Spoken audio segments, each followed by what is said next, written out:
It was the script and the story. It was Jennifer. I'd heard that she wanted me and only me to play Trey, and I thought, well, that's great. That's very nice of her. And I'd met her through different press things that we had done because our TV shows are both on NBC.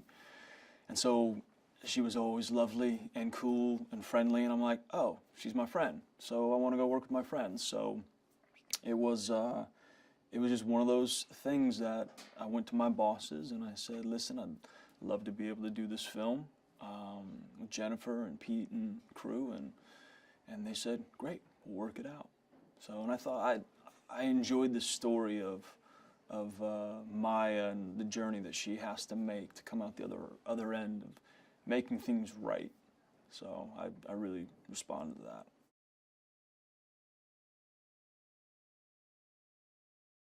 He loves his girl. He wants her to be happy. He wants to see her fulfilled. He wants her to know that she is enough, that she's always been enough. And he's also someone that has to deal with, you know, heartbreak when things don't quite go right, when they don't go the way they planned.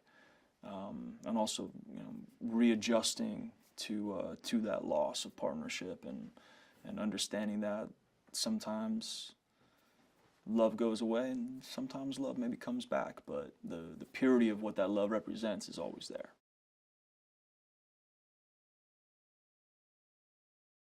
She's kind, she's talented, she's serious about the work, but she doesn't take herself seriously. There's a lot of laughter, there's a lot of fun.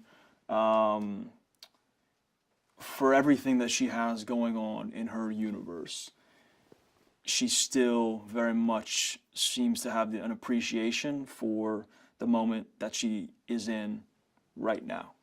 And it's fun to be able to bounce off of her in that artist sense, you know, to be able to just show up and, yeah, that's just my friend Jennifer playing a scene across from me. She's playing my long-term girlfriend, you know, so you just live in that space and contribute, and yeah, she's great. There's not enough amazing things I could say or think about her. She's great.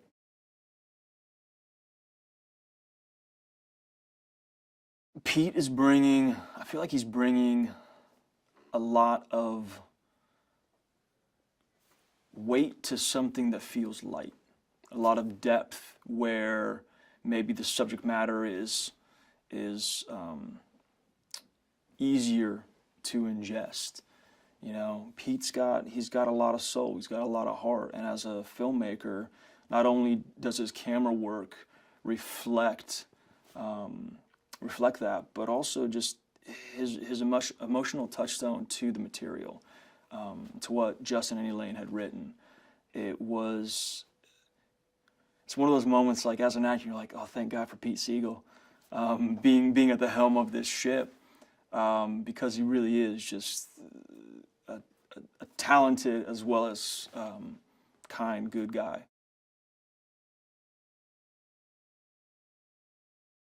I think anytime you can include a city in the storytelling, in a city like New York that has such an appearance and such an energy and such a just flavor of life and diversity of life, you know, it's always going to add to the story, you know.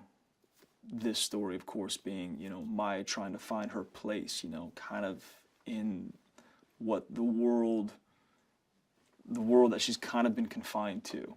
You know, she does deserve to have the bigger opportunities because it's in her heart, it's in her head to do it. So I think New York is a great setting for that.